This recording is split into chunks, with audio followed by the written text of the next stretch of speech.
Councilor, good morning. Welcome to Action Radio Bacolod, Action Brian Morden. Yes, mayong aga, Sir Brian, no? Kanami isang pagpakilala mo, vocal.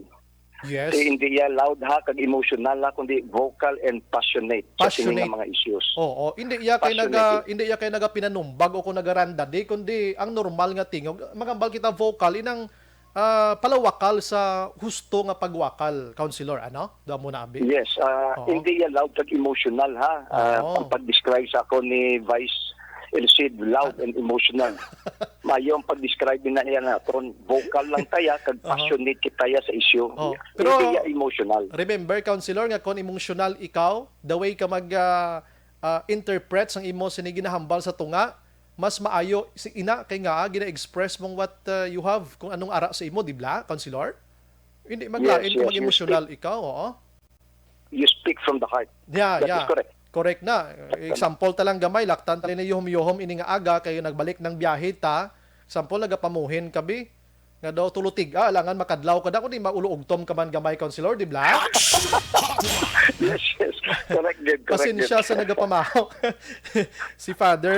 si Father Agustin Hinayan bago toy kadlaw subong. Councilor, anong imo nga paglantaw gamay lang ni? Paglantaw mo 2014 paginutdan si Barangay Hall sang Barangay Singkang Airport, sinilanggin pasakaan sang kaso. Oo, councilor. Sa ombudsman mismo ngati ang kaso pagpangawat kuryente. Mula siling ko, Sir Brian, nga we need kinahanglan nga implement ni nato ng atong lagi without fear or favor. So, kung kaysa mamilisyahan kita, kay tungod nga kung ara ikaw ya sa luwag, ara ikaw ya sa posisyon, ang mumambala siling ko nga ang atong nga mga public officials, no, kalabanan ang pangtanaw sang tao diyon suspicion, public suspicion instead of trust. Kasi ang aksyon ta kung kaysa kita nga mga public officials, we are beyond the reach of public accountability. Gusto. Na nagapangibabaw kita balaya sa layi nga kung nali gani nga sukto na kita, masiling na singgitan, politically motivated. So ara sa giapon sa mga opisyales nga dapat i-implement nato ng aton layi without fear or favor. So maging consistent kita tani sa pag-implementar sang sini nga mga layi. Amo na ganing kung isa ginamuno ko bla nga hindi tanan nga oras ang luwag makandos para sa imo. May ara sang panahon nga ang luwag ilampos balik sa imo, councilor? Yes, the stretch of the law will eventually catch up on you. So nakapalagyo ikaw, tiyapang sa ulihi malambot kag sa malambot kagid. So amoy ni puti. Sir Brian, baloka wala kita basulon kundi ang barangay mo. Hindi ba ang parte ni sang mga pilferages pagpangawat sang kuryente? I was reminded atong sa Purok Sigay. Hindi ba nga nadakpan man tungod nga ginkadaan nila sang dako nga generator ang amo nga Purok kay pila nagali ka tuig nga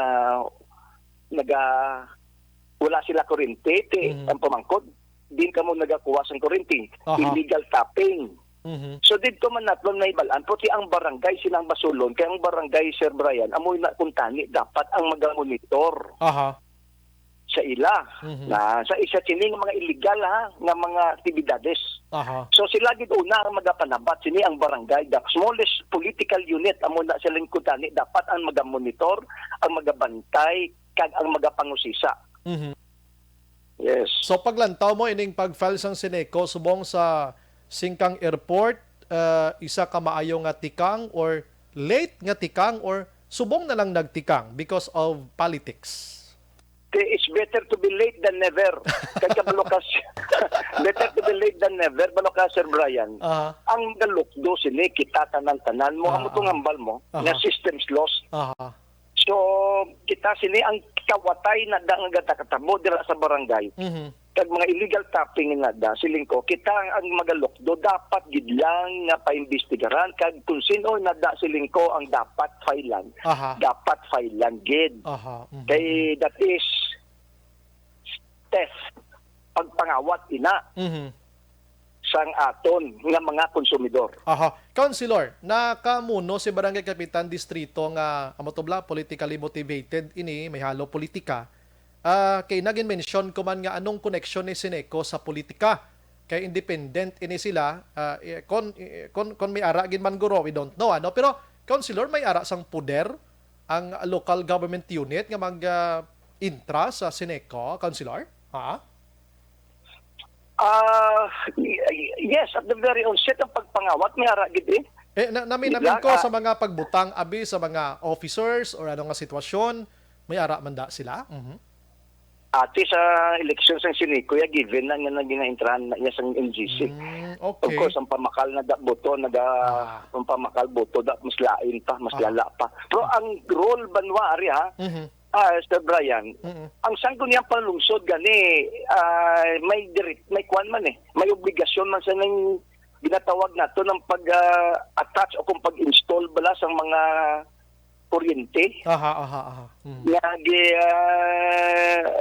Especially nga kung delikado, defective abi o hazardous. Labos ang barangay ha, kita nga mga opisyalis, syudad sa Bacolod, obligasyon man naton. No, kay wala labot nga nagasugod dinada sa barangay kay sila nadaya silingko ang una nga nagabantay, kundi ang syudad sa Bacolod obligasyon man namon nga kuriran kadtong dinahon. Ang ini nga mga sahi nga mga aktibidades kay wala labot nga delikado na kay tigatap ka sunog. Correct. Illegal tapping, sunog bala kay hazardous pa ina siya. Welfare ina sang kadamaan. In other words, banwa ang syudad sa Bacolod basi magsiling kita ha. Nga iya lang nasang barangayan, no, ang syudad sa Bacolod may salabton man sa sining nga mga illegal nga mga aktibidades dira mismo sa barangay. Pati kanami gid no, kanami sa nga aton discussion sini nga aga kag kabay pa Sineco, hindi lang ni si Barangay Singkang Airport ang mafailan nyo kaso ha. Kaya daw damo, pag isang kinawatay nga daw kitaon, malang pro daw hindi makitaan. Yes. Implement the law without fear or favor. Favor mo, kaya kung lapit kaya sa ila, hindi ka na nilaya pagitan doon. Pati ng syudad ganit, ilang utang sa syudad, how? 200 million pesos. I-offset lang na, kay may balaran man si Sineco sa syudad sa poste nila. Prosokton anay nila. Wala offsetting niya ha. Sa Bayranaya, Sir Brian, wala offsetting ha. Wala na. Bayran mo anay, tapos bayaran ka man namon. Tani. Pero sa City Hall bit pa kobla, amo nang istorya mo sa istoryahan ta lang niya. May bayran makabo kada square meter sa Bacolod diho sa Lutit ha. Ito nga kunon ta istoryahan ta na lang ni Councilor. Di wala na yan. There's no such thing as offsetting. Dapat resibuhan na gid. Yes, resibuhan na din na yan, correct.